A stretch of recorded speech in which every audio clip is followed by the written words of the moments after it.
Apollo 13, Yeah. that movie. Law. Yeah, well, all that shit goes wrong and they run out of electricity, they don't have guidance computers and stuff. And they have to start doing, while they're hypoxic, doing like trigonometry by hand and like drawing stuff on the window, get their burns right. And I kind of thought that's what you needed to be able to do to be a pilot. I thought you had to do all this stuff just like in your head. Um, there's a few simple methods to it. Might take a little while to get, but it's nothing too crazy. We're not going to be using an E6B today, but I think we are tomorrow. So keep bringing it this week.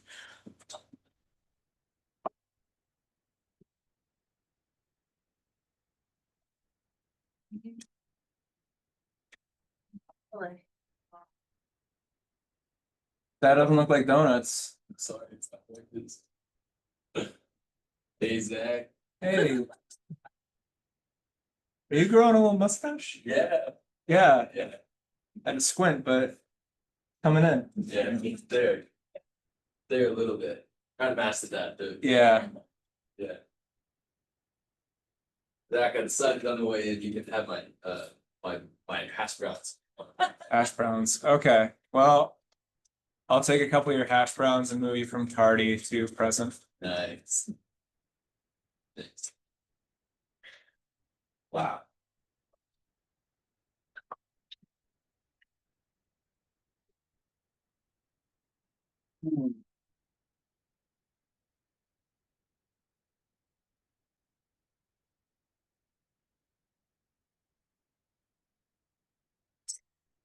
Okay, so this week, today we're going to talk about pilotage and dead reckoning. John, can you tell me the difference between pilotage and dead reckoning? Tell me what those things are. Pilotage is more like picking VFR points along the way. What's a VFR point? What do you mean? Well, on a sectional map, it would be a red flag. Something like the Huntington Pier or Dana Point, something like that. So you could pick those points and So I'll say those definitely are visual waypoints, but not all visual waypoints are on a map. yeah, Like all cars have wheels, not all wheeled things are cars. So yeah, you can use those. Reason it has a flag is saying that those are like GPS recognized visual waypoints. So you can put it in your flight plan and it'll take you exactly there. But a visual waypoint is anything that you can see from your plane that you could recognize. So what are some visual waypoints just around Torrance from where you've been flying? Things you could recognize from the air. The refinery. The refinery is a great visual waypoint. I know that if I'm over the refinery, I'm on about a 3 mile final. The horseshoe. The horseshoe is a really good visual waypoint. What else? the little water tower it's like on the hill when you turn. The one that's a good spot for turning base. Yeah. If there's no one in front of you. Yeah. Yeah, so none of those are on the sectional chart as visual waypoints. So yeah, those are good ones, but we can choose whatever we can recognize in the air. Okay, so pilotage is about finding visual waypoints and basically flying from point A to point B to point C until you get to your destination. Farmer's directions, turn right at the water tower, turn left at the river, that kind of stuff. And what's dead reckoning, John? Well, dead reckoning is more like seeing that a certain point you want to get to is like a certain, I guess, heading, and like just dead reckoning that if you go that direction for long enough, you'll eventually get to it. Mm-hmm. Laura, do you want to say something? I think he's like using time and distance to track where you're going. Yeah, exactly. Yes. So dead reckoning is a little more complicated. But is usually used, well, pretty much always, is used in conjunction with pilotage. So I know I want to go from, I'm just gonna make up some things, from the water tower to the lake to an intersection, right? So I know from the water tower to the lake, that is a true heading of, let's say, let's just draw it out. Okay, we got a water tower.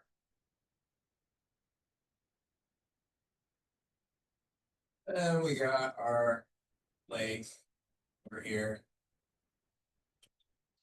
So I know to get from here to here, I need to fly a true heading of, let's say, 090, just to make it easy. Or, sorry, a true course of 090. Can someone tell me the difference between a course and a heading? What's a heading? Heading is where our plane is pointing at. Yeah, where the nose of the plane is pointing at, where our compass is pointing at, or magnetometer. Yeah, it's where the nose of our plane is pointing. Is that always where we're flying? No. So our course is our actual track across the ground. Our heading is basically what our compass is saying, what our HSI is saying, the direction our nose is pointing. So if we have like a crosswind over here, crosswind coming from the left, we can do some magic with our E6B that we'll talk about tomorrow. And I found out that I have a crosswind component. Let's say, okay, so we have true course.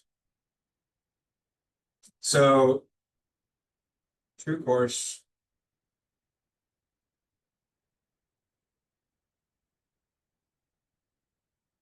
Component ANT, ENT. Component. ENT.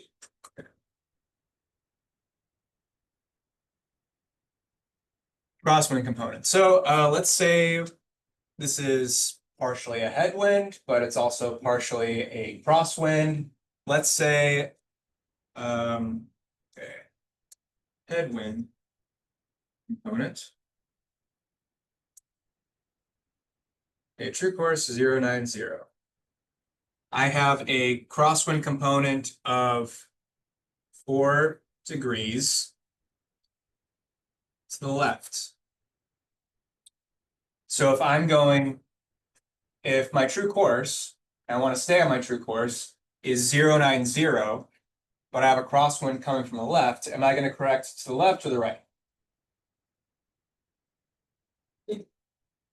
I want to go this way, but I got wind coming from this direction. In order to not get blown away, I correct to the left. I need to go into the wind by 4 degrees. So that gives us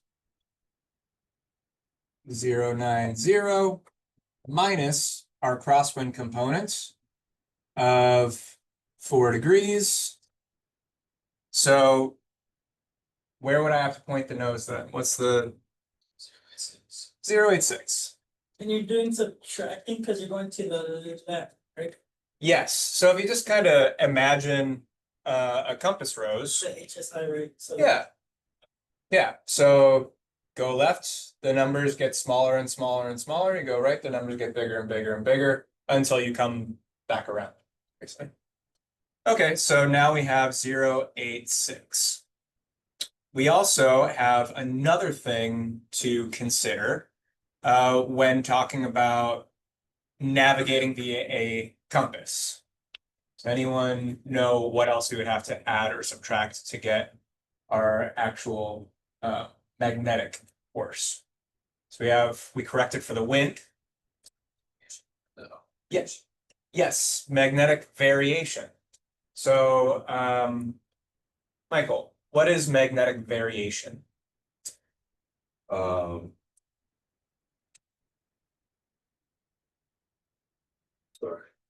It's all right. Someone else want to help?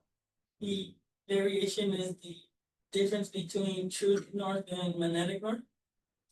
Yeah, difference between true north and magnetic north. The magnetic north pole is somewhere in northern Canada. The true north pole is just at the top of the globe. So there's a difference over here on the west coast. We have to subtract our magnetic variation. On the east coast, we'd have to add our variation. We got 12 degrees roughly in this area. So in order to find out what our actual magnetic heading is going to be, we need to subtract our variation. That's minus 12 degrees. So, gotta subtract 12 degrees again. So what would that be? 74. So basically what this is saying is because of the forecasted winds and because of where we're flying, I have to point the nose of my plane on a magnetic heading of 074, and that will get me on my true course of 090. We corrected for the wind, we corrected for magnetic variation, we got 074. There is a third step that we don't have to do in our planes, and that's magnetic deviation. Mason, you know what magnetic deviation is? It's the, No? You answered last time. Someone else know what magnetic deviation is? As the electricals the same, it's like other magnets. So Yeah. it affects the compass. Yeah, exactly. Our magnetos, our electrical system, it all is going to affect a magnetic compass. We have our magnetometer in the tail of our plane away from all that stuff, so we don't have any magnetic deviation to speak of.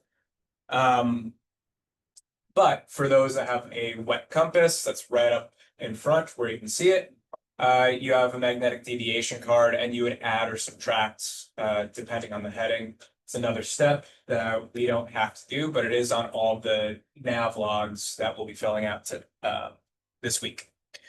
So does this make sense so far? We have to correct for the wind and we have to correct for magnetic variation so that we can fly our true course. Yes. do our planes calculate like the wind direction or anything like that when they're hitting? Our planes will tell us what our headwind and crosswind component is if we have it set up that way. But what we're doing is just going based off of, this is to make a nav log before we even step foot in the plane. So we would take a look at our winds aloft. So we put all of our waypoints in on ForeFlight, and then we get a briefing and we go to our winds aloft and it would say, okay, you're planning on flying at 5,500 feet. Maybe it has winds aloft for 6,000 feet. You take that and it'll say, okay, you're gonna have winds of 8 knots coming from 040. And okay, I'm gonna have a little bit of a headwind, a little bit of crosswind. Use your E6B to figure out what the headwind and crosswind component is, and then you subtract it or add it, depending on what you need to do. But just to repeat it, we take our true course, which is based on actual north, true west, true east, whatever. Our true course that we plot on our sectional chart. And then we have to correct for magnetic variation. And we have to correct for our crosswind component. So now that we have this, I can say that if I fly 074, I should, if the winds are forecasted correctly, get pretty close to the lake if I fly this heading. So the other part of it is not just direction, but speed. So we have to find out how long is this going to take us. So let's say we are flying a true airspeed, TAS, true airspeed of, let's make it simple, 90 knots. We're flying a true airspeed of 90 knots. That's our actual speed through the air. Indicated airspeed is what our pitot tube is reading. We talked about last week, the higher the altitude or higher the density altitude, the more true airspeed and indicated airspeed are going to go away from each other. So the higher up we go, the lower our indicated airspeed, higher our true airspeed. So we find our true airspeed. We'll look at how to do that. That's in our POH, a little conversion table for indicated and true airspeed. But we have a true airspeed of 90 knots. So with our E6B, we found our crosswind component. We're also going to get our headwind component out of that. So let's say we have a headwind component of minus 5 knots. Headwind component minus 5 KTS. Or we could have a tailwind. It's going to add on to it. If we add our headwind component, this is going to give us our ground speed. So we're flying through the air, true airspeed, actually how fast we're flying through the air. But if we have a 20 knot headwind, we're not going to be going 100 knots in the air. We're going to be going 80 knots over the ground. Does that make sense? So we always have to consider our headwind or tailwind. So if we have a negative 5 knot headwind component is minus 5 knots, that would be 85 knots. 85 knots ground speed. So now that we know our ground speed, we can take our distance. So let's say this distance is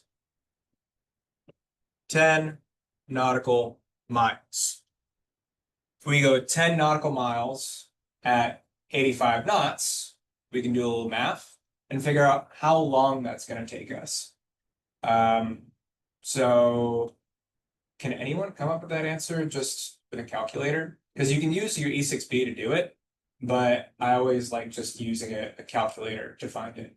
So one way of thinking of it is if I'm going 85, if you divide 85 by 60, that'll give you how many knots you're going to go in 1 minute.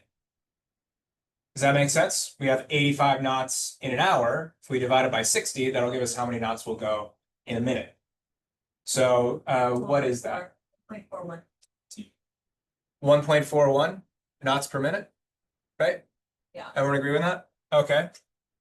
1.41 knots per minute. Okay.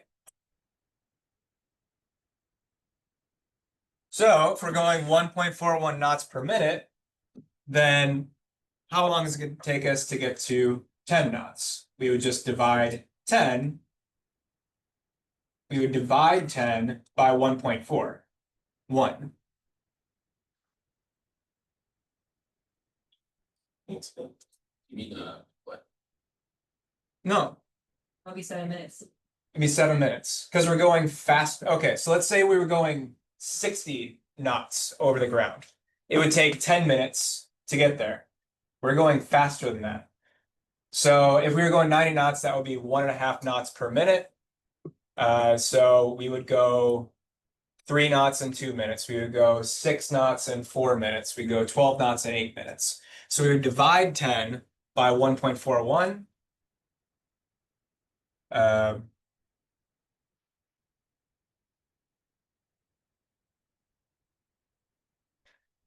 So what is that? 7.09. Okay, so it'll take us 7 minutes. So now, I know, even if I don't have very good visibility and I can't see the beginning of the lake yet, that if I fly a heading of 074, a magnetic heading of 074, then I'm going to go in the right direction, and I should be able to see it, well, sometime before 7 minutes, but I should be crossing it after 7 minutes. Does all of this make sense so far? Okay. That is pilotage. Or sorry, that is dead reckoning. So we use dead reckoning in conjunction with pilotage. We're looking at visual waypoints, and then we can figure out how long should it take us and what heading do we need to fly in order to get there. And then while we're flying, we'll see how correct we were. Why is it important to know how long it's going to take you to get to the next waypoint? Sure, you're still in route, like, or the correct. Yeah, no, you haven't missed it. Is there any other reason why you'd want to know how long it's going to take you? Fuel. Fuel. Yeah, so maybe you plan to cross country that's pretty far. It's 350 miles away, 400 miles away, let's say. Well, it's going to take a lot of fuel to get there. And if we did our pre-flight planning and saw that we had a tailwind the whole way, would that give us, would we have to use more or less fuel if we had a tailwind the whole way? Less fuel. So what if we do our dead reckoning calculations and realize, oh, it's taking longer for us to get there. The Santa Ana winds must have shown up out of nowhere, and now we have, instead of a 18 knot tailwind, we have a 12 knot headwind. Well, it's going to take us a lot longer, and we can see what our forecasted time was, and then see what our actual time is, and then we can start to do some calculations to figure out, oh shoot, we're not going to make it there. We need to get a fuel stop earlier on. Is it pretty like, if you have some sort of course where like you have, I don't know, 20 different points along the way that you're trying to hit, and you totally miss like point number 5, how hard is it to like get back onto that course? You just like missed point number 5. you just like U-turn and try to find point 5, or is it a bad idea to like It just depends hit on, point 5 and like try to find 6? it depends. If you're following a shoreline the whole way, or you're following a road the entire way, you need to be pretty familiar with your route of flight before you even fly. And today we have a lot of resources for that.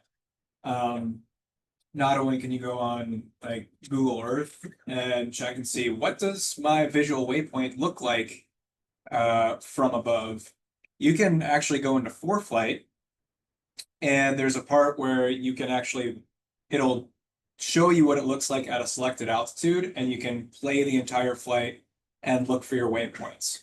It's pretty cool. So you can play it at 20 times speed, and it'll actually show you where your waypoints are, and then you can see, oh, can I actually see that? Or no. Oh, this lake is actually a white patch of salt in the desert. Oh, okay. Well, that's good information to know. Salts. Mm-hmm. But yeah, you need to be looking on each waypoint. Realistically, for us, this is an exercise. It's a skill that we need to have that we're not going to use very often. We'll use it to get our PPL, commercial. You'll use it to teach if you become a CFI. What is happening in that sim? Wow. Correct.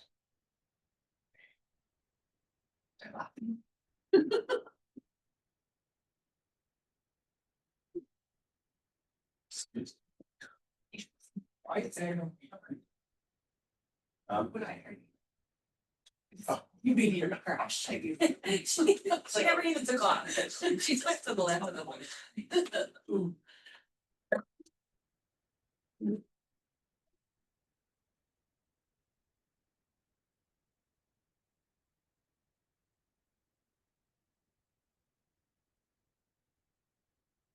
But yeah, when you're actually flying, you'll be tested on this. Your instructor will take you through it. You'll know how to use it, but realistically, to be safe and to have increased situational awareness, we should have backup forms of navigation. This is our last backup. Pilotage and dead reckoning. We'll do some flights just via pilotage and dead reckoning, turn that part of your screen off, whatnot. But realistically, we'll be using GPS waypoints, we'll be using VORs, and that's going to give us more consistent results. I know that, yeah, we had a 4-knot crosswind component forecasted at this altitude, but who knows what it's actually going to be. If we're on the radial of a VOR, we're automatically going to be correcting for whatever wind is happening.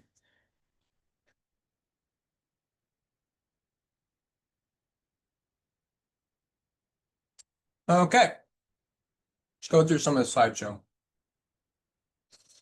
Okay, like we said, we're using landmarks and checkpoints in pilotage. But we usually use dead reckoning in conjunction with that, just to make sure that we're not just going, yeah, it's supposed to be over there somewhere. We have to use some components of dead reckoning, like this is the heading I need to fly. And it should take me about 6 minutes or 12 minutes to get there. Because I don't know about you, I have a hard time seeing things that are 15 miles away. Some people are really good at it. I'm not. So dead reckoning is usually used in conjunction with pilotage. Dead reckoning is solely based on time, airspeed, distance, and direction. Again, used with pilotage, but you can do it just on those things. Time, airspeed, distance, direction.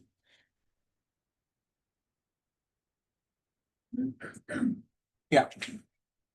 We'll use both of these to make our VFR flight plan.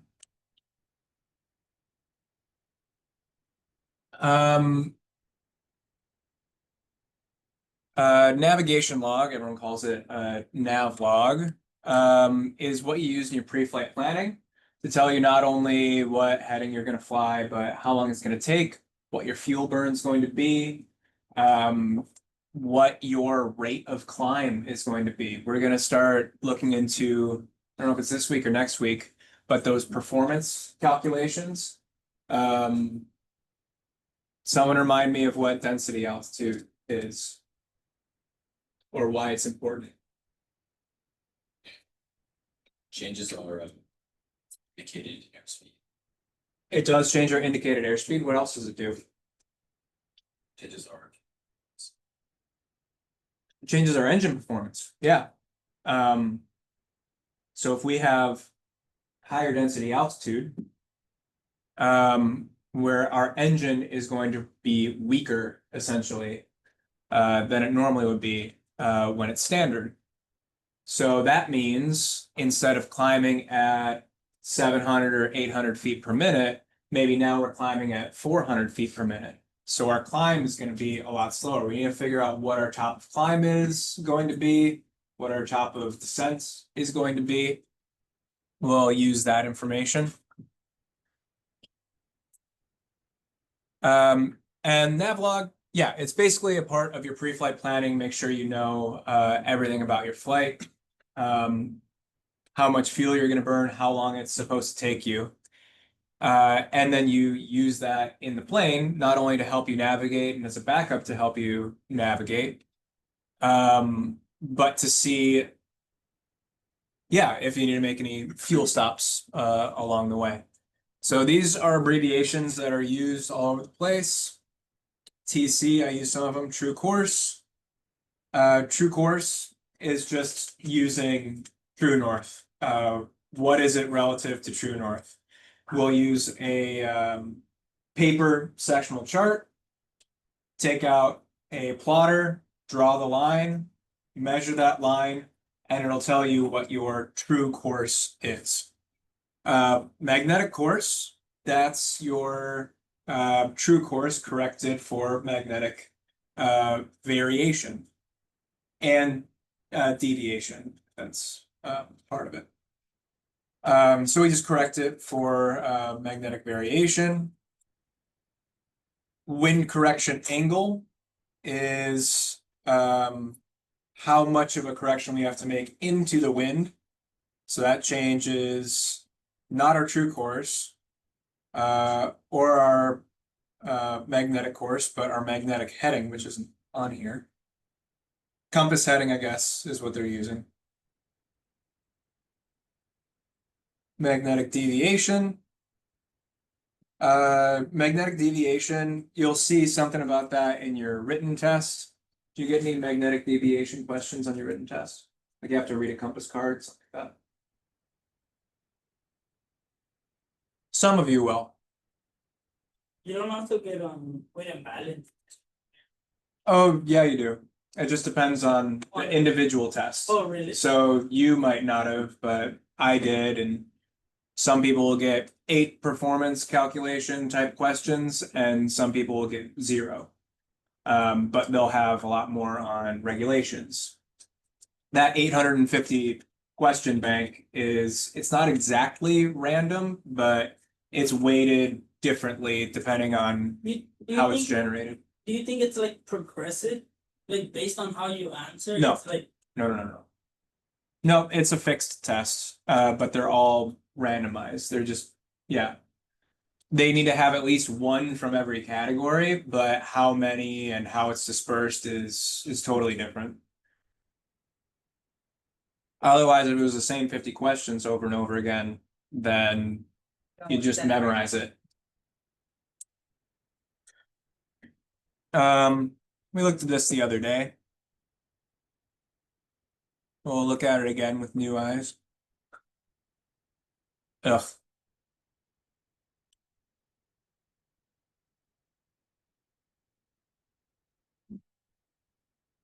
I don't want a YouTube video.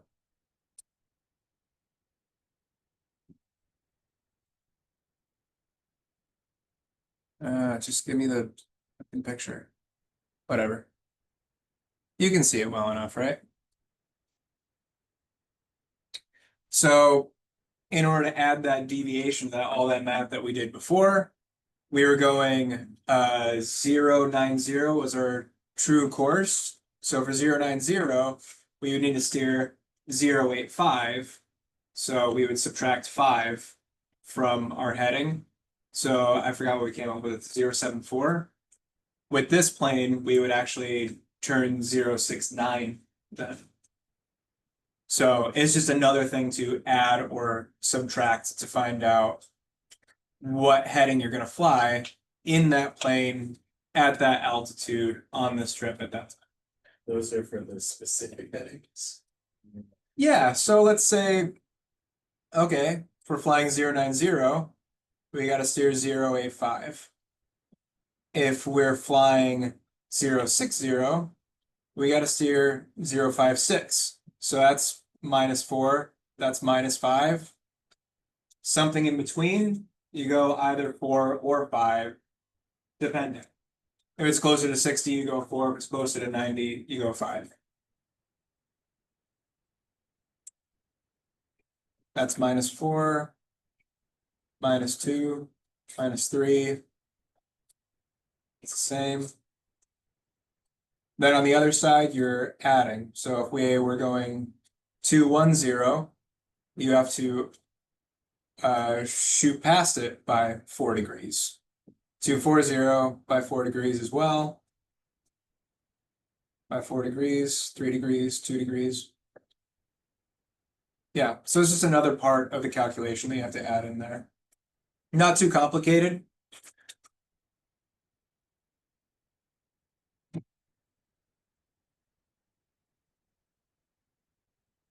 So what we're finding out is our compass heading. We correct for wind, we correct for magnetic variation, we correct for magnetic deviation. And then we get, finally, the heading that we have to put on our compass. Okay.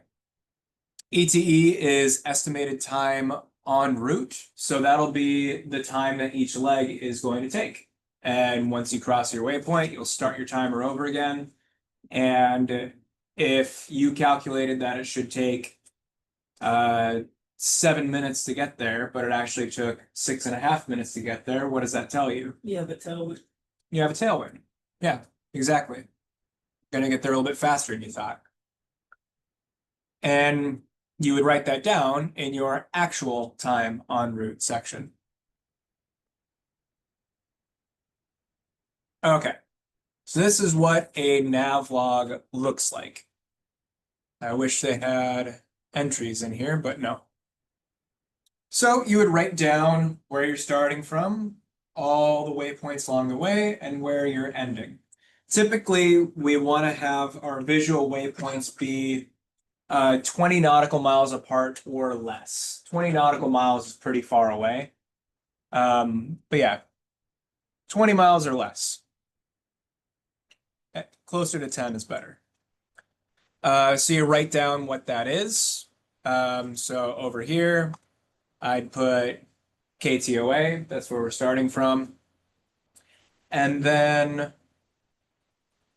each waypoint along the way. And what I like to do is over here in the margins, I like to write anything that'll help me identify it.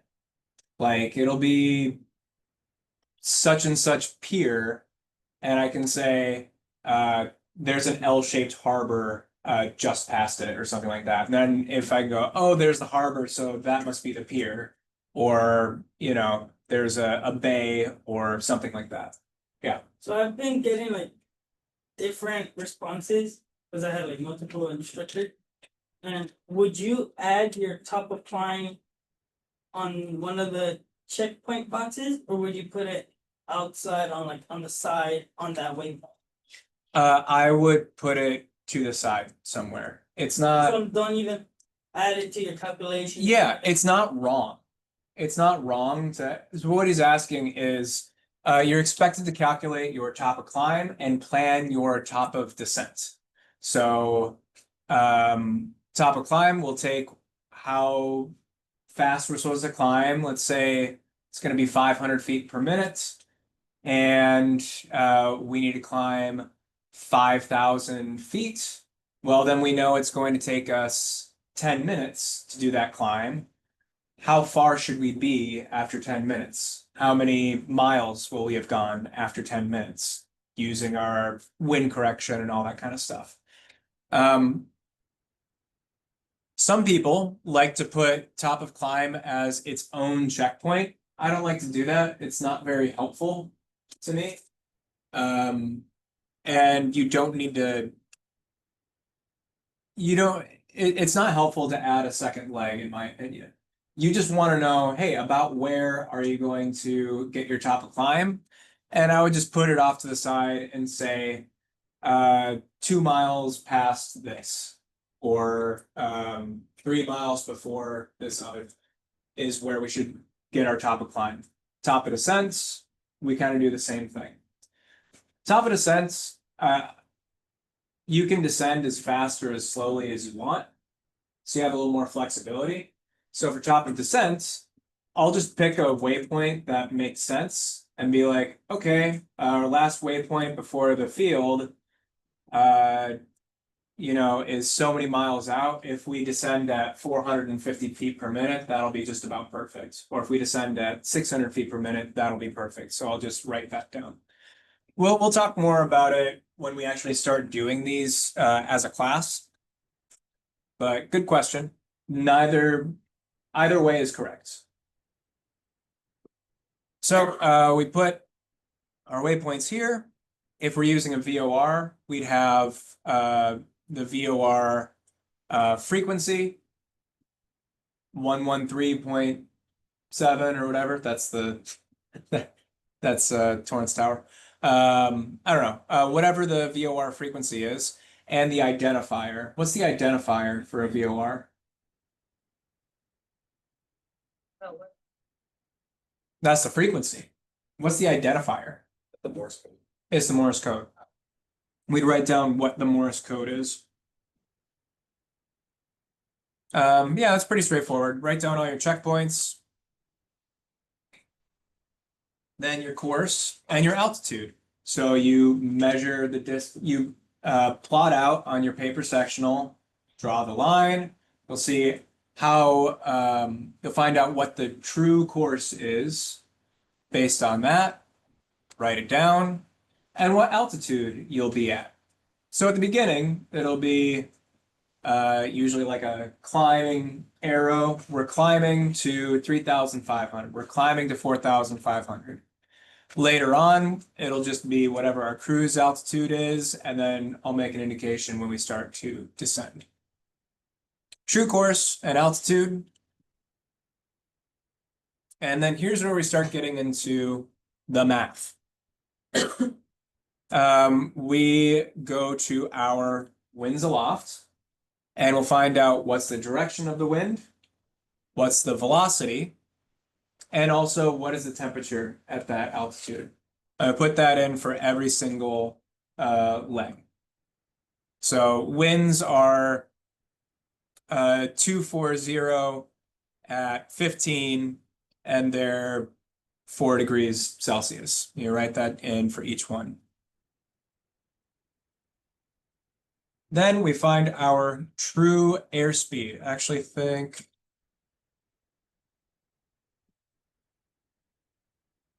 yeah.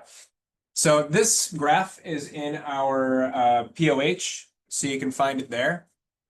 But this just gives a conversion table to what our true airspeed is based on our indicated airspeed. So if we're at 6,000 feet and we're cruising at 90 knots indicated, we're actually going 100 knots true. If we're at 3,000, 87 equals 91. So you kind of have to do some what's called interpolating. So 87 to 91, I know that my indicated airspeed or my true airspeed is 4 knots faster than my indicated airspeed. Okay, plus 4 knots. So if I'm going 90, planning on going 90, then I would just add 4 to that, and that would be my true airspeed. If I'm going 95, that's, pretty close to 98. That's plus 6. Maybe I'd do plus 5. You just have to get close. Because it's for planning purposes. Reality is going to be different in a lot of ways. But yeah, you pick whatever altitude you're cruising at, and then convert to true airspeed. True airspeed is important because that's how we calculate ground speed. We don't calculate ground speed based off of indicated airspeed. Let's repeat that all as a class. You do not calculate ground speed based on indicated airspeed. Calculate ground speed based off of indicated airspeed. True airspeed only. I've seen a lot of people go into their phase check, preparing for their phase check, and they'll use indicated airspeed to get their ground speed. It's going to be incorrect. What's CAS? Calibrated airspeed? You don't worry about that. No.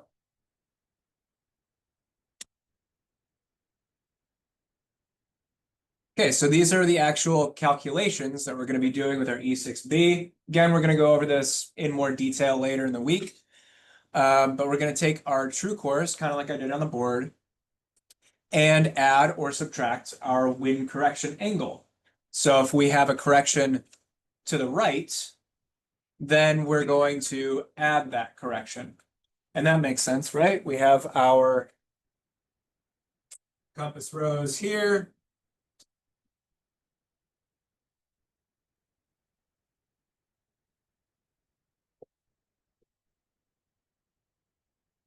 If we're trying to go somewhere like this is our heading that we're going to fly, if we have a wind coming from our right side, then we would need to turn more to the right. So it'd be closer to this. So it goes from 0 to 090, go to the right. You're gonna be adding, adding. To go to the left, you're gonna be subtracting. The only time that's not the case is if you're right at if you're going pretty close to true north, you'll still be going to the left. But like if we were flying a heading of 005,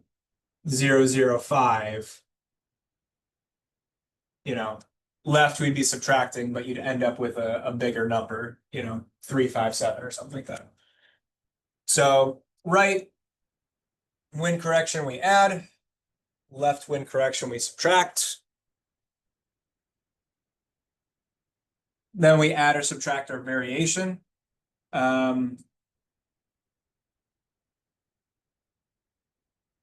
Just make sure we remember what that looks like.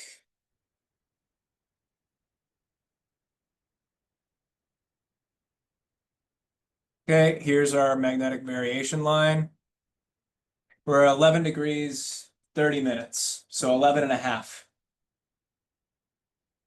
You can use 11 and a half, but half degrees aren't really useful. So if we have 11 and a half right here, close to Torrance, but we're going more or less southeast. Okay, well, here's the next line. That's 11. I would just use 11 for the entire thing. If we were going further west, it'll go up to 12. So we're going from 11 and a half to 12. I just use 12 for the entire thing. That makes sense?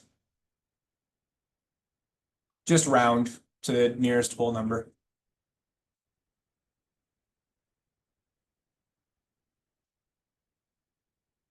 Deviation we don't have. And then after we add or subtract our wind correction angle and our magnetic variation, we can come up with our compass heading that we actually have to fly. Then the other half of it is we write down the distance for all of it once we've plotted it all out on our map. Find distance. This is 8 miles. This is 15 miles, blah, blah, blah, blah. Then we have we figure out what our ground speed is using the E6B. How much of a headwind or a tailwind do we have? We'll use our true airspeed as our input.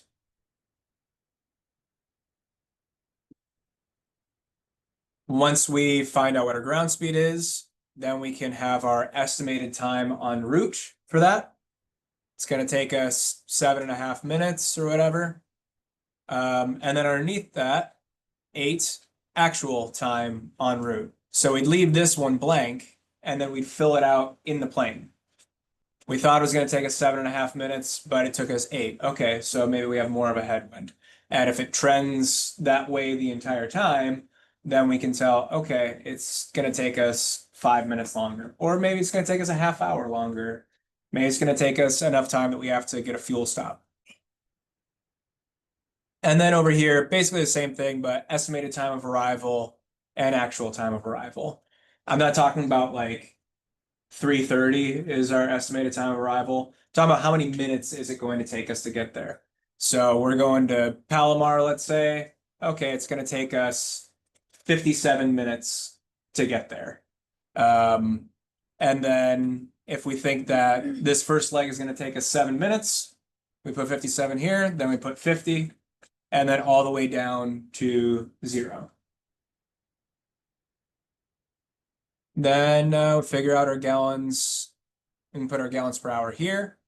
And if it's going to take us, if we burn 5 gallons an hour, and that leg is going to take us 6 minutes, how many gallons is that leg going to take us? Some of you can probably do that in your head.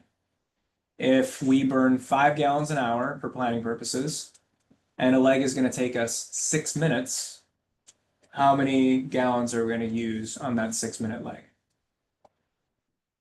0.5. 0.5 gallons. Think of it this way. we burn 5 gallons an hour. Another way of putting that is we burn 5 gallons every 60 minutes. So if we burn 5 gallons every 60 minutes and we're flying 6 minutes, well, you can kind of do that in your head. That's 10%, so it'd be like 0.5. But if it's an ugly number, you know, it's going to be 9.5 minutes for us to get there. We can just divide, someone divide 5 by 60. I think it's like 0.83 or something like that. Okay. So 0.083 gallons per minute. We can just multiply that by however many minutes it's going to be. There's also a way to do it through the E6B. I find this to be easier, and it kind of gets you in the habit of kind of being able to do it in your head a little bit. But yeah, we'll just take, how long do we expect it to take? 5 gallons an hour. We find out for that leg, it's going to take us half a gallon. We add up all the different legs, and then it comes up with our total.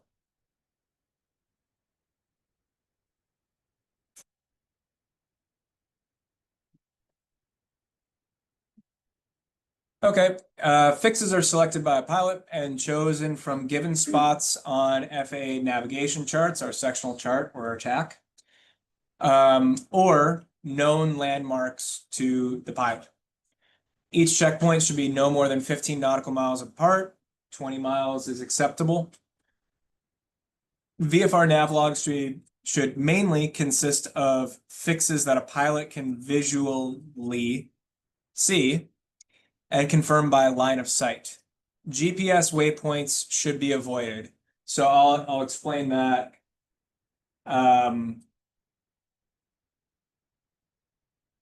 So let's see.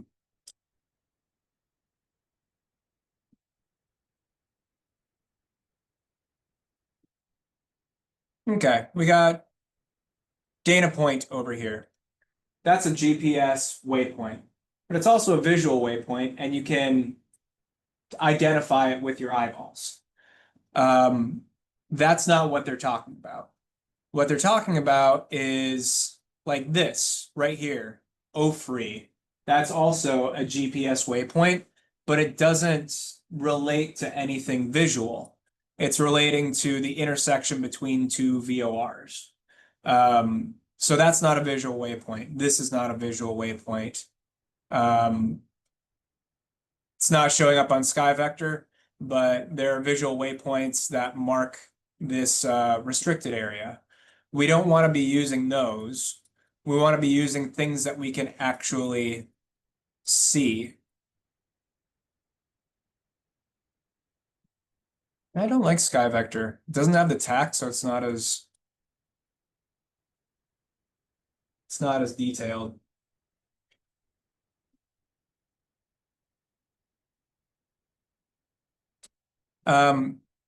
VORs are acceptable, but should be limited in the navlog. Well, last course. Ideally, my contention is, and some DPs agree with me, others don't care, is that you should basically be able to have everything go dark in your plane except for your compass and a stopwatch, and you should be able to navigate using this navlog. If you have a VOR and it turns out that VOR is out of service, well, then it doesn't make a very good waypoint, does it?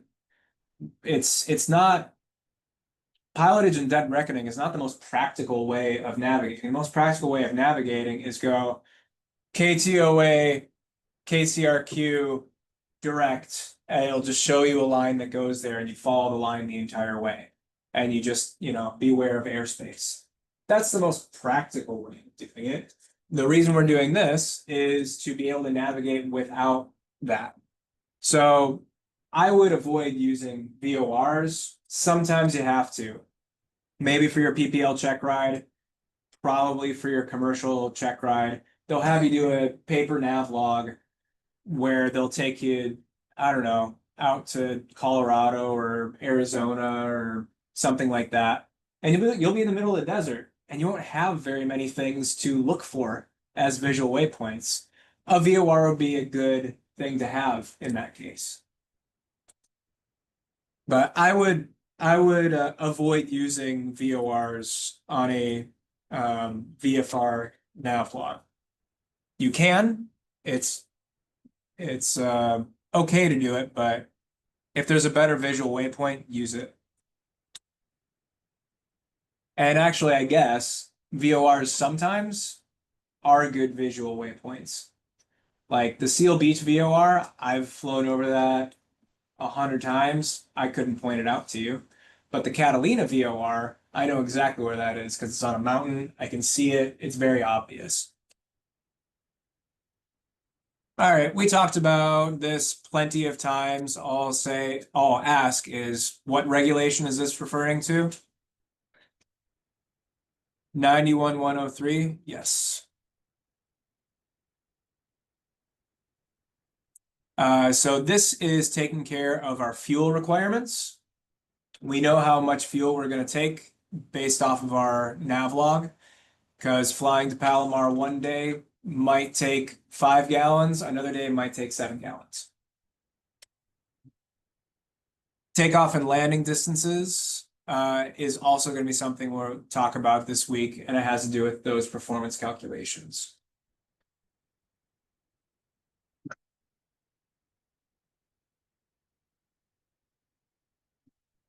Okay, I talked about this before. I'll read the slide. So we'll use the POH, get this graph out of the POH to find the true airspeed for the navlog. Every plane has different performance levels. POH is the average, the standard. And that's what you're going to use. Basically everything. You're not going to realistically get in the plane and be like, I'm going 95 knots true airspeed the entire time forever and ever and ever. No, it's going to fluctuate. You're going to adjust the throttle. We're just getting something close to it so we can make not educated guesses, but so we can get close to estimating what it's going to take.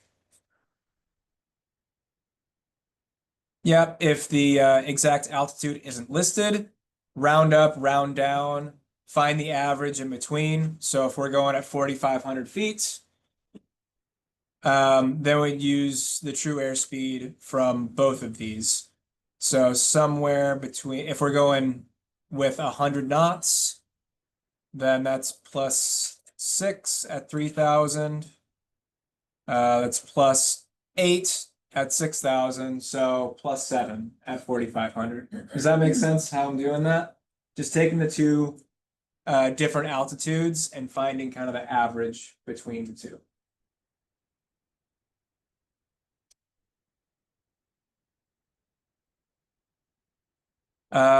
Okay, this is saying pilots should have the power at a max continuous of 5,000 RPM, max of best combination of speed and fuel efficiency, lighter loads.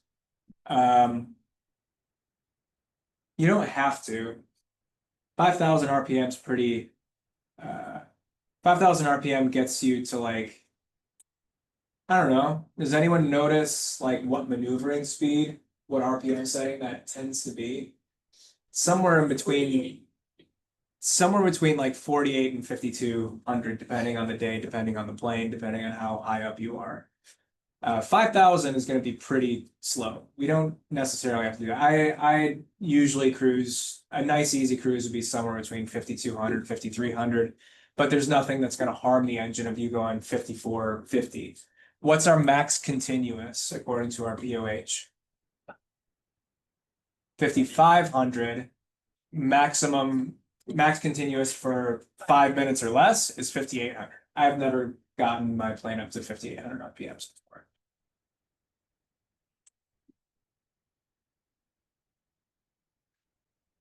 Okay.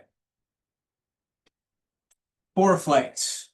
VFR navlogs are made, the way you make your navlog is up to the pilot when you're doing it for non-testing purposes. How you do it is up to you. Yeah, it's important for the pilot to be familiar with common routes other aircraft take. So let's actually take a look at that. Um,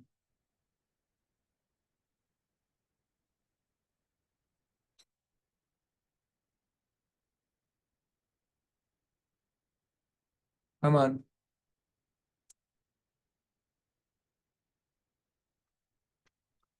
There we go.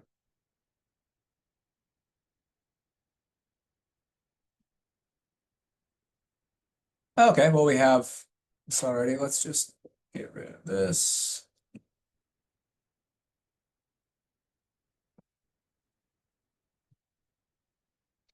All right, we're going to Palomar. I hope that it looks the same here as it does on the iPad because they don't always have all the same features. Probably called Route Advisor on this. So, it looks a little bit different on your iPad and on your phone. Basically, when you put in the flight plan and you press flight plan, it shows your waypoints. You can look at the suggested routes. There'll be several different suggested routes to take.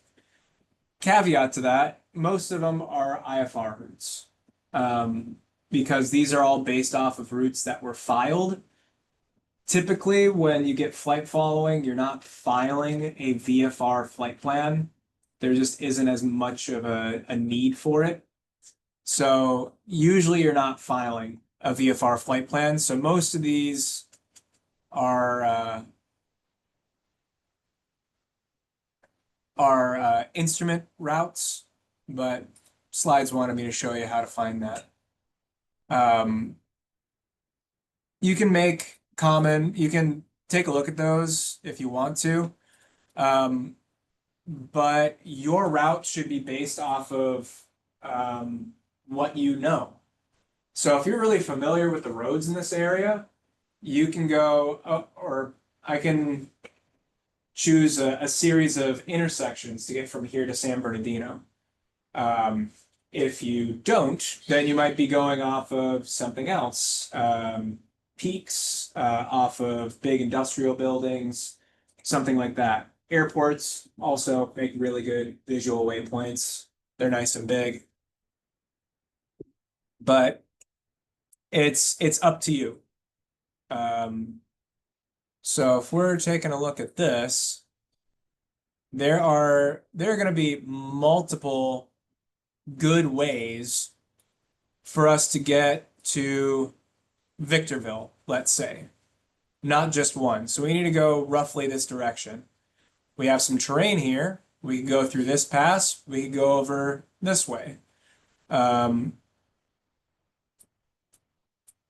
We could make a right crosswind, come up here, follow the 91, and come up this way. We can make a right downwind, go over the Queen Mary, over Seal Beach, come up this way.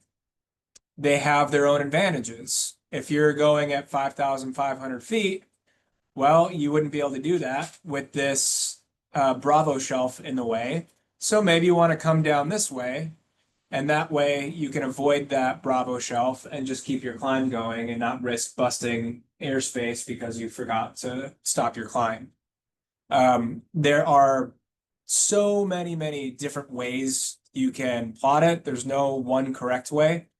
So I'd encourage you to yeah, when you're in your check ride or your phase check, your DPE or CFI is going to ask you, why did you choose this route?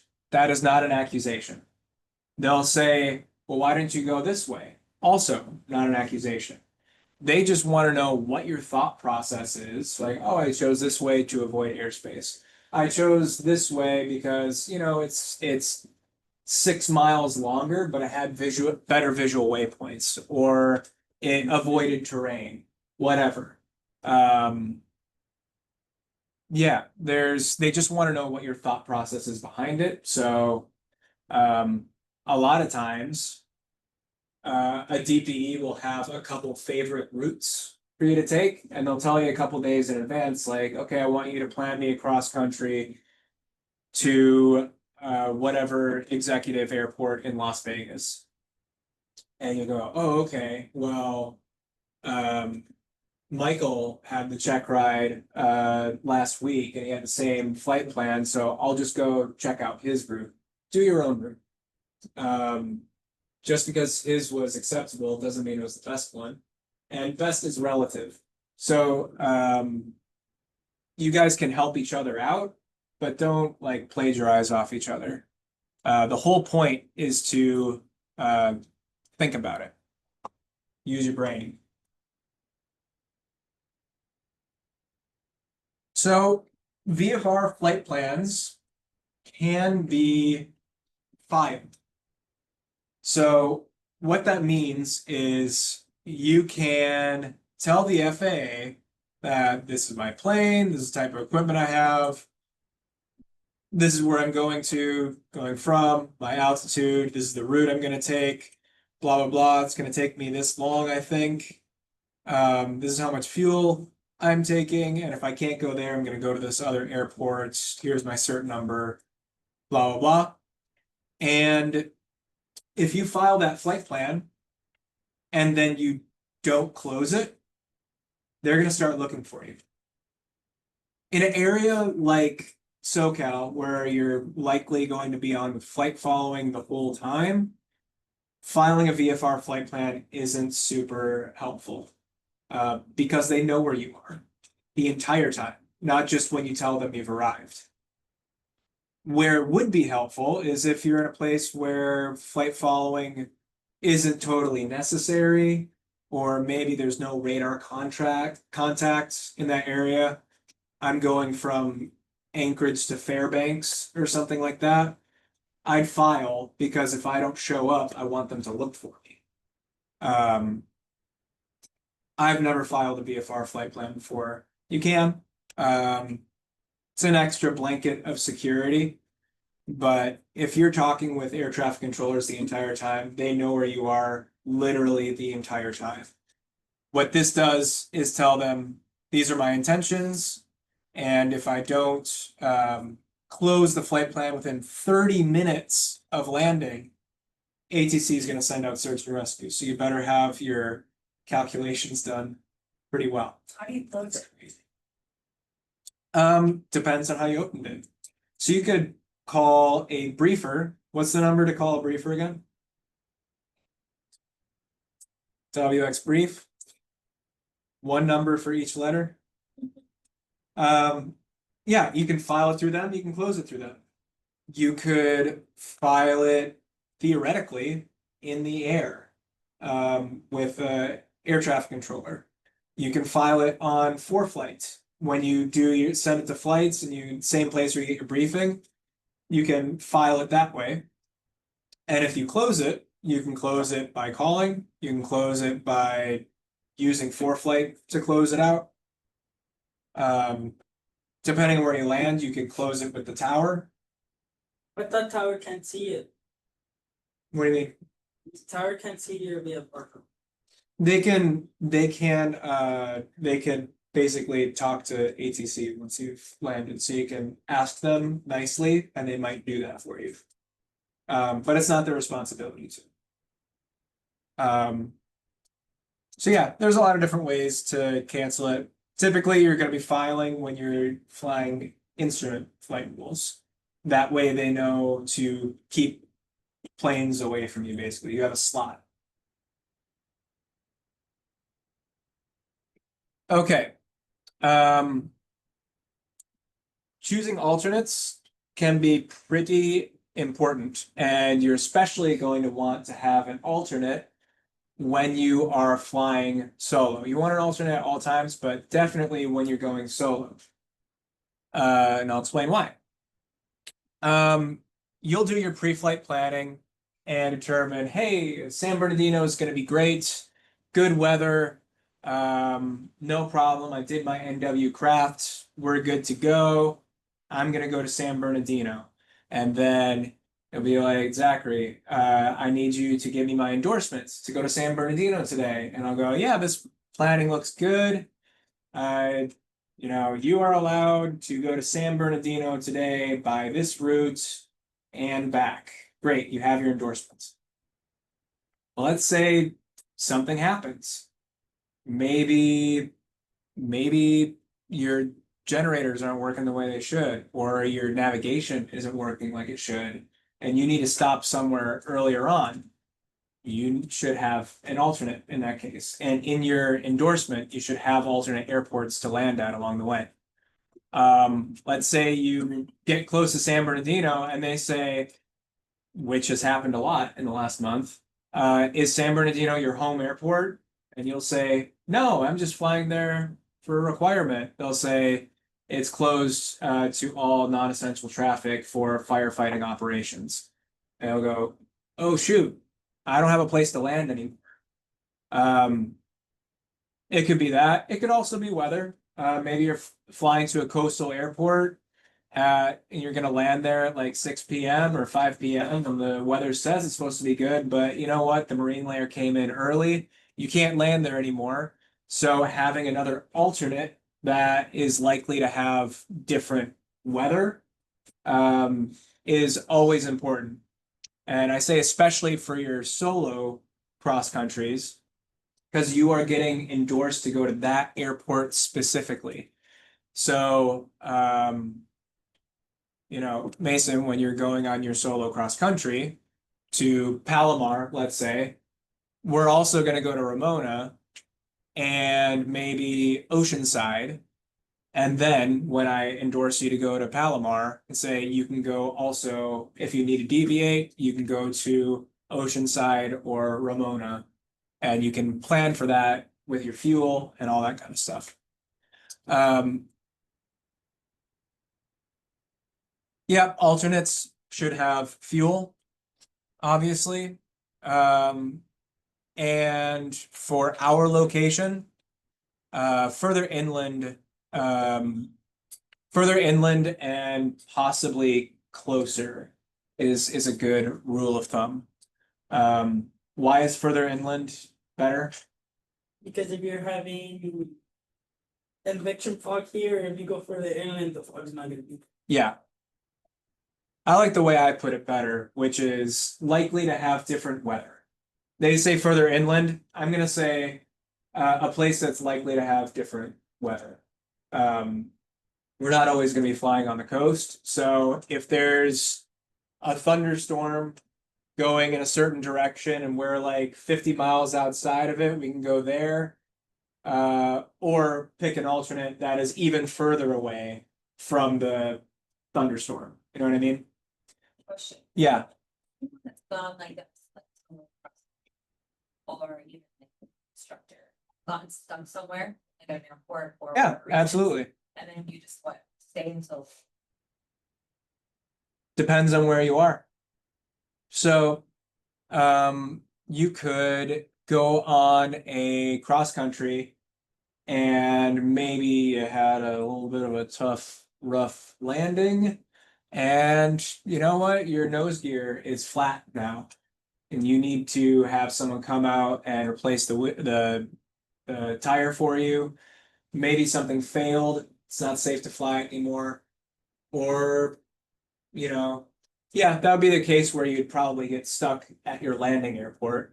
But then there are other times where, hey, we're supposed to get back at 7 o'clock, and the weather was good at 7 o'clock, but for whatever reasons, we got delayed. Now we're coming back later, and it's IFR here. Okay, but Long Beach is open, so you land at Long Beach and maybe you take an Uber. Or Compton and you take an Uber. Or if you can't do any of those, then maybe you'll end up spending the night in like Riverside or something like that. You spend the night in Santa Barbara and you just wait. if it's something that you can't help, no one's going to be upset with you. If it was due to poor pre-flight planning, then your instructor is gonna get scolded. For sure, because you're using the plane for way longer than you should. But if that's ever the case, you always have to make the safest decision. No one wants you scud running to get the plane back. You should always do what's safest, and especially, yeah, basically until you're an instructor, it's really until you have your PPL at the very least, it's your instructor's fault. If the planning isn't good, even if you're going solo, because the instructor was supposed to check all of that. But yeah, people get stuck sometimes. Are you an instructor that Yes. would give your student the endorsement, but like stay at home and not like Not for the first one for sure. Probably not the second one. No. so would you stay here in the airport, you meet with your student, give them Yeah. Yeah. Call me when you get there. Yeah. Yeah, I'll be following. Not required to. You have, I mean, yeah, I would be there. Some people are like yeah, live an hour and a half away and it's their one day off that you're doing your solo on, then they would just give you a call and talk about it beforehand, maybe even like FaceTime or something, show the weather. But you would just get the pre-flight planning, they'd go over it, give you your endorsement. But yeah, it's up to the instructor. I could give my student a blanket endorsement that says you can fly today to Palomar with such and such airports as an alternate. Or I could say, or like let's go with your initial solo endorsement. Your very first solo endorsement that I give you today. I could say I'm gonna write Mason's today, so I'd say Mason is good to solo now, and that's it.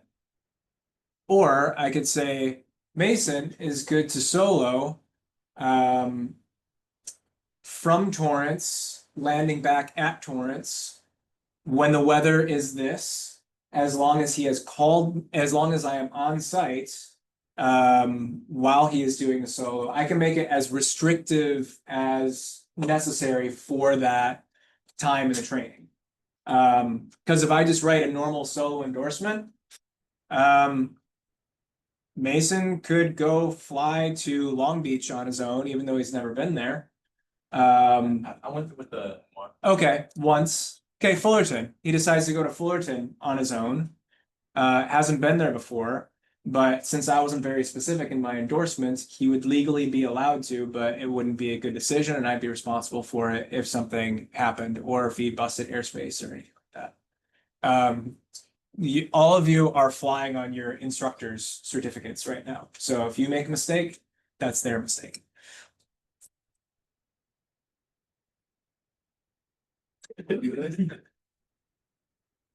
You solo in there?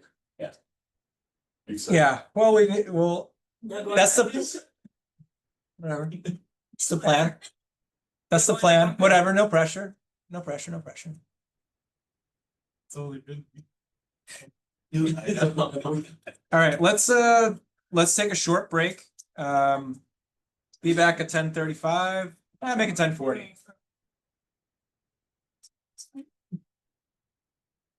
Yeah. you better not like that. You better not like that. No, I'm definitely more nervous than you. You'll be. Go around, go around, go around. Going around myself. Yes, absolutely are. You two, you are fucking going around. I feel like I fell away and That's not on Wednesday. You're You Justin had longer. Yes. I have today. Okay. Is he good? Last time. Yeah. So, like, it's good. Yeah, I would- Which I person would- feel I would- Where should go? All the food. Yeah, it's your driving. Serious, they get it across the face. Already? What's that? Twice. How many hours are there? 37. When that's.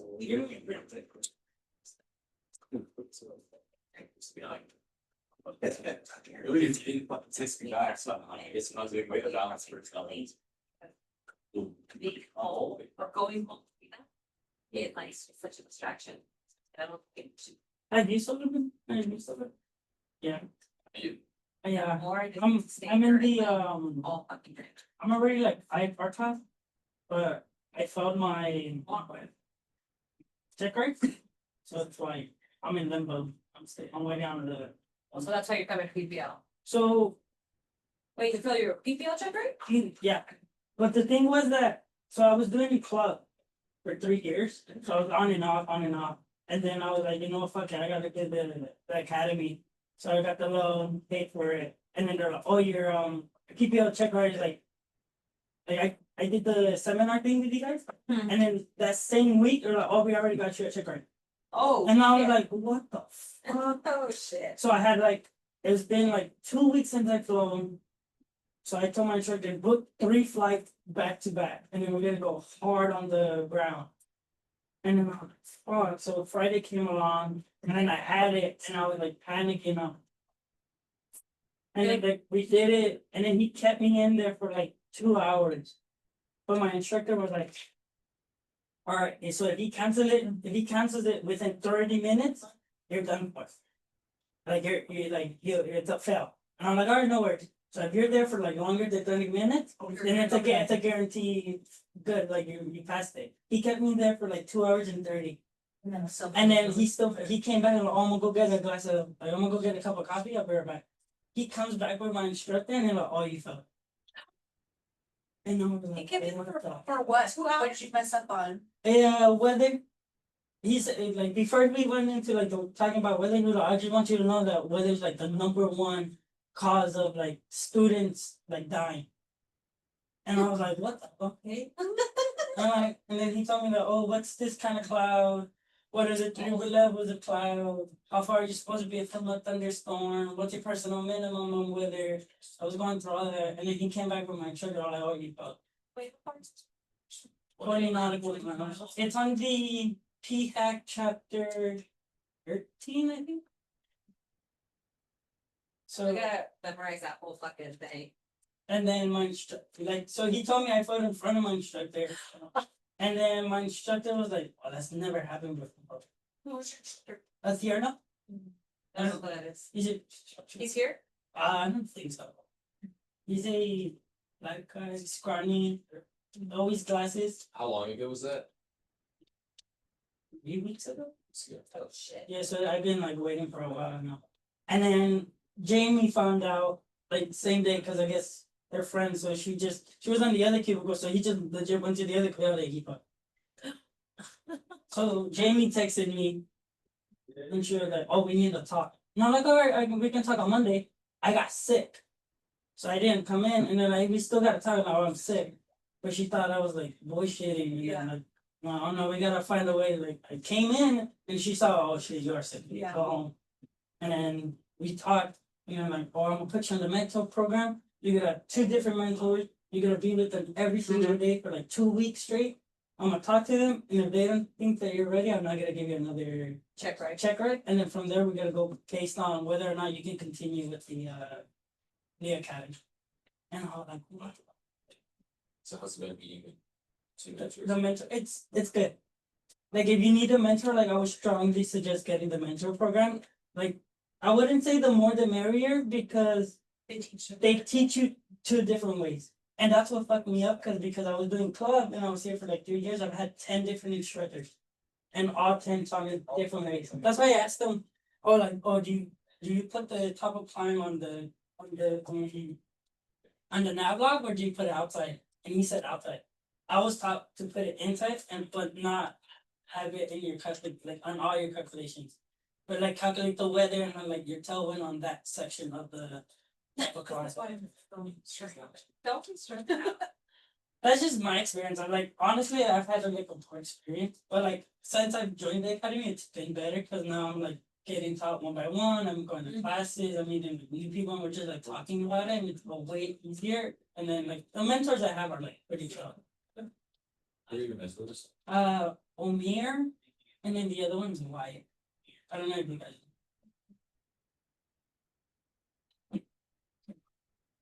But I suggest like if you guys have time, do like mock check rides. Probably not with your instructor, that way you can get like a different, Maybe with like a mentor. like, yeah, with a mentor, like, hey, do me like a mock check ride, and then go over to switch. That's this, the thing. Cause it will take off your. Lucky best case for me, bro. Yeah. On March. It would just be my easy one. Which one? That's cool. That's cool shit, bro. It's like. I'll end the stuff where I be scared. Actually, everybody has to say story again. Yeah, it's a good question. I think we should go be. Just start looking outside. Is that the big one? Oh, cool. We get it right. You're 80. I'm saying. Are you Yeah. 16? I heard it was easy, Oh. but apparently I like forgot. the new people, the guys trying to or some people, The 141, yeah. so that they can get their certificate. I can't interrupt you now. Yeah,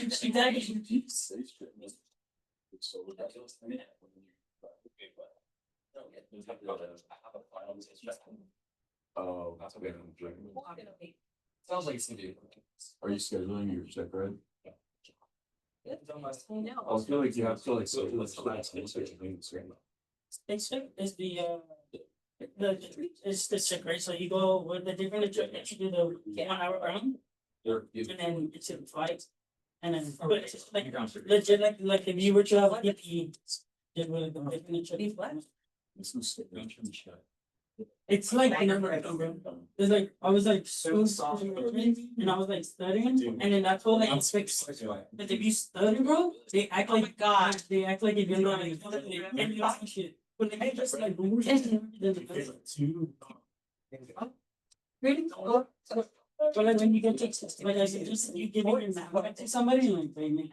Pretty boy coming through me and my. And then I get Oh, like I need next to- stuff like I don't know what it means, and then the guy did it just like. Is that serious? Yeah, no, it's because he was fucking doing it. Bro, they just stand here prepare for the actual display. Because it did the email for like the slightest thing, I'm sort of looking, and that's 1500. 1500. Like here, you get on the and then it's clear. What? Whack. You feel embarrassed and that's terrible. And then you redo the thing that you failed, and then you get it. Yeah, but what happens? You fail twice. Happens if you fail twice, How do you feel? you feel worse. Okay, so Mason just asked what happens if you fail a check ride. You feel like shit.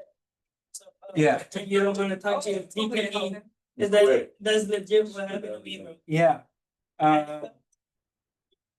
So then, I'm gonna just give you my story, but it's okay. Oh, sure. So,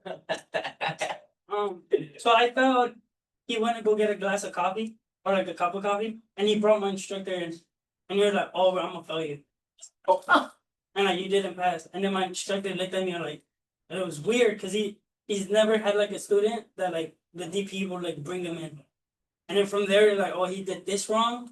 I didn't like the way he was stuttering, he wasn't confident.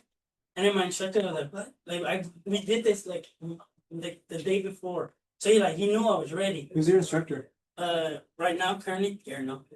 Who was it? Who was it? Oh Yeah. shit, it was like 10 different other guys, bro. No, I mean, was it Thierno that was brought in? Oh yeah. Okay. I'm surprised he hasn't had that happen before because that is pretty common. Not usually giving the news at the same time, but if you do fail, They'll bring them in. yeah. And bring it in, say this is because. So let's just back up a little bit. The face checks are designed to make sure that you are ready for your check ride. That being said, some instructors are easier than others. Some have a reputation for being pretty tough. And a lot of times people like get freaked out and they don't want to fail their face check and they'll like say they're sick or something. And then they'll just hope that the next time they get scheduled, it's with someone else that's easier. Theoretically, everyone who if you pass it, if you pass your face checks, you should pass your check rides. Do we have 100% pass rate at this school for check rides? Absolutely not. Pretty high pass rate, but it's not 100%. So what I'd say is don't be afraid. It's so much better to fail a face check than it is to fail a check ride. Especially when you say that your checking account go from like 3,000.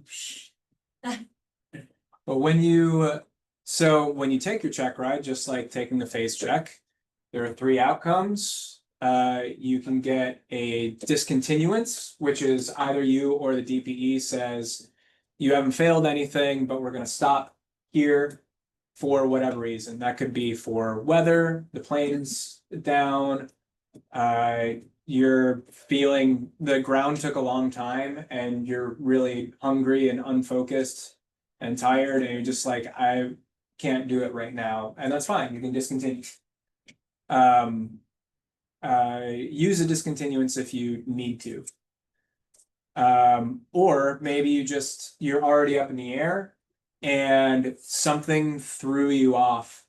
You missed something. Maybe there was, I don't know, whatever. You made a mistake of some kind, or there was traffic nearby or something. Something freaks you out and you get off of your game and you start making mistakes that you never made before. Discontinue. You're not in a good spot to continue this check. You get some bad news on the phone in the middle of your check ride. Discontinue. Don't continue in that state of mind. So you can discontinue. You can get an approval, which means you passed, or you can get a disapproval, which means you failed. Whatever you failed on is what you need to redo. So if you fail on the ground, but you talked about, so much of it, you get credit for that amount. But whatever you failed on, you basically have to pick up from that point. Yeah. On the ground, you actually got to redo the whole ground. Depends on who you're doing it with and if you're doing it within 60 days. It also depends on the DPE, they might make you, but legally speaking, you get credit for what you got credit for and you continue on from there. As long as you do it within 60 calendar days, I think. Or 60 days or 2 calendar months, I forget. One of the two. So if you pass the ground, but you fail part of your flight portion of your check ride, maybe you did bad on your landings, well, then you just have to go up and redo your landings and anything else that you didn't get to.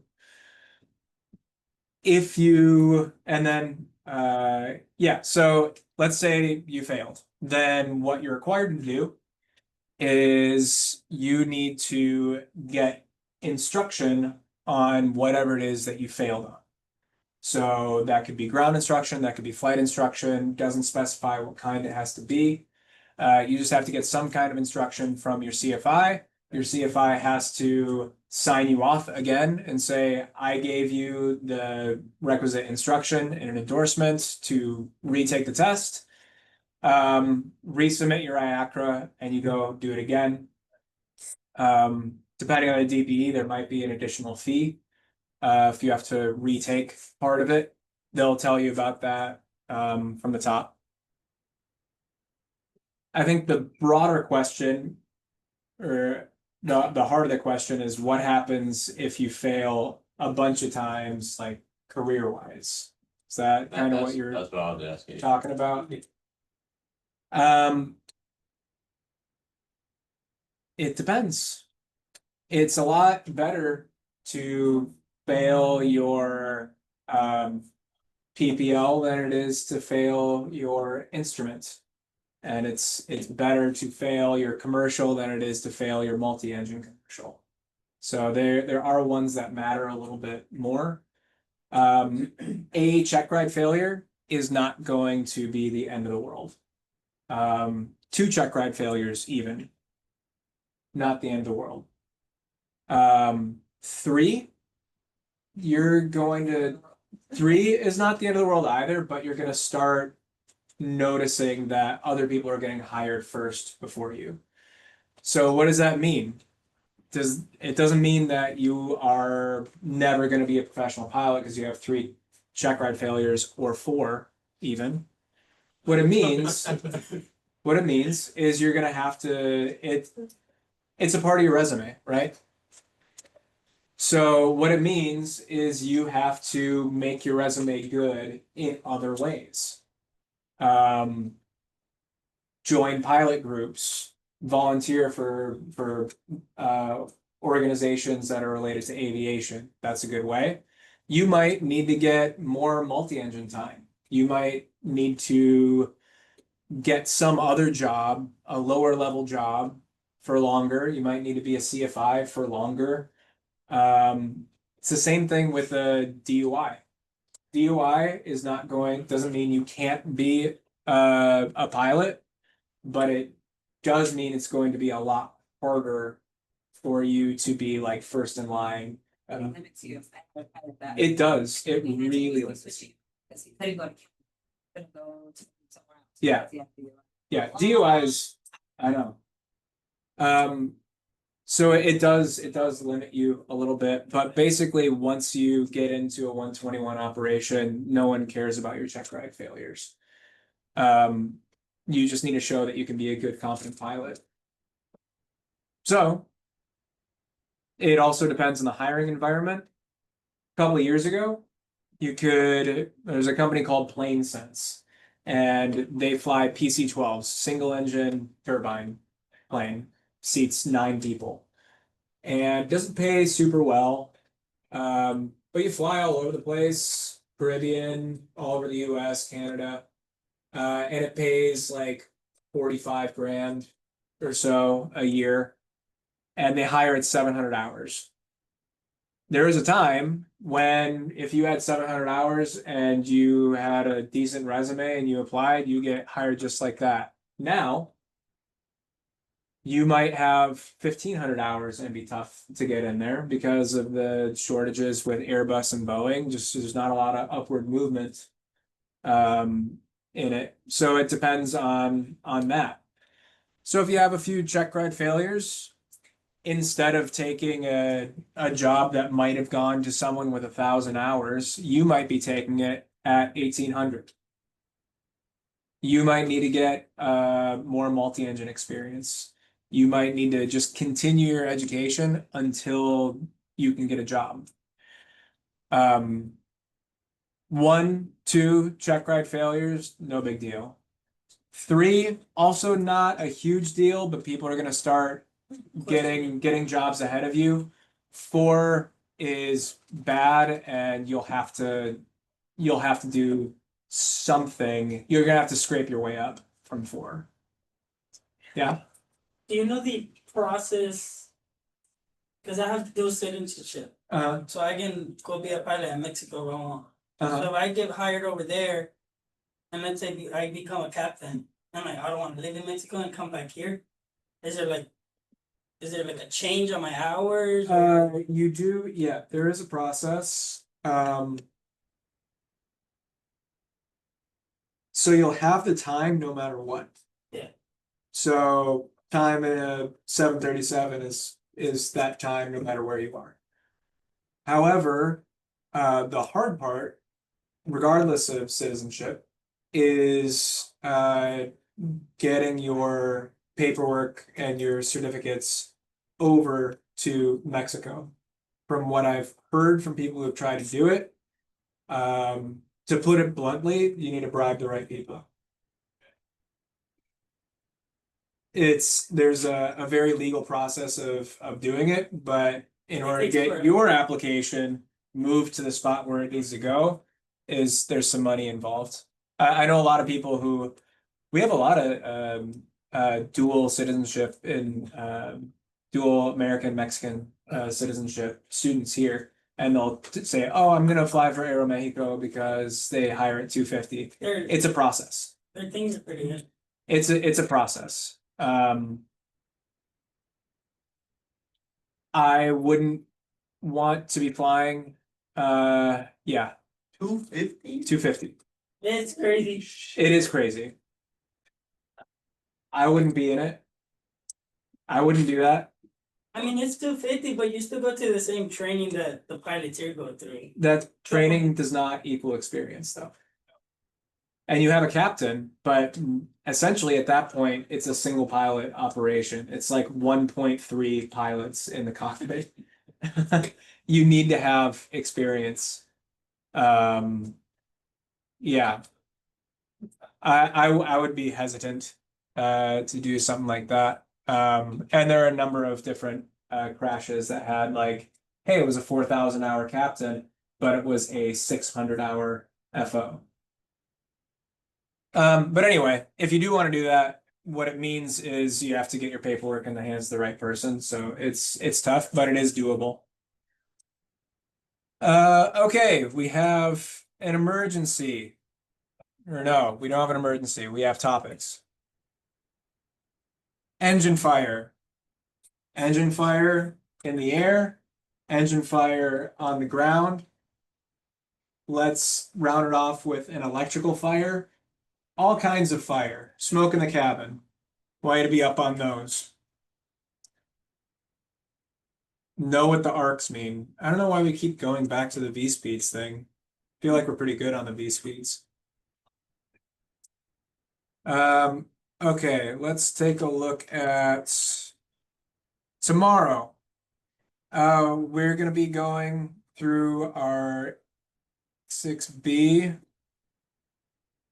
magnetic compass. We already talked about variation, deviation. Da da da da da. Are we actually gonna be using it tomorrow? No. Okay. We're gonna be doing a navlog on Wednesday, it looks like.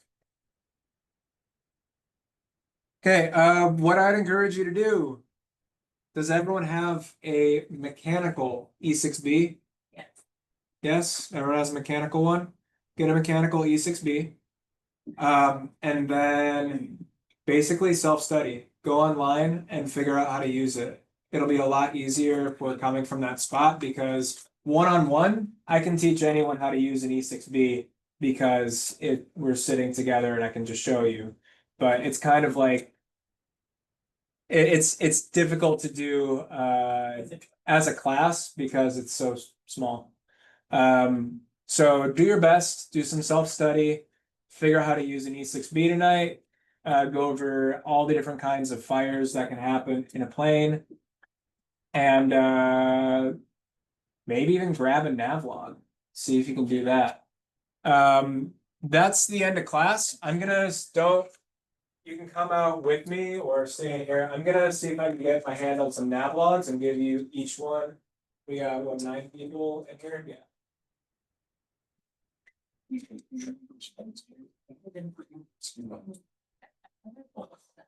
Just.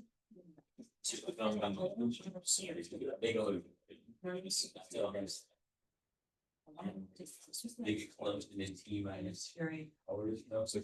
Oh, for solo? I'm tired, man. Still around, bro. I'm not watching that. I'm scared. That's just bro. I wasn't. I was just thinking. Oh, I don't want to. I'm gonna think. I'm not my spot. Yeah. They'll probably like something else for them. So Are you getting a And but doesn't that mean more eyes? We don't, I don't want eyes on. I'm just doing my, it's on myself, just at my first over. 2 hours, I'll be back. Well, I think it's because, you know, you're Yeah, get off for it. like. I like to look dog. When. We did the whole thing. But they have to do fine. Talk to them, the shit, get people. Yeah. Okay, start another day, we went out. If your solo accounts are I think it's like. Cross country, 7:30 PM to 7:30 PM. They're the Navlogs. Take one of them home with you. I wanted to do here, but it was in the, they introduced the $6 landing fee, and then because you had to do 6 landing, no, not 6 landing, 3 landings, that's like what, $10, $9.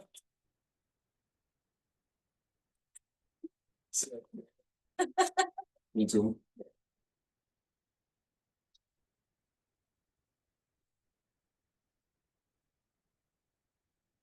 Oh, they don't have the back stuff no more? It's what I already have to.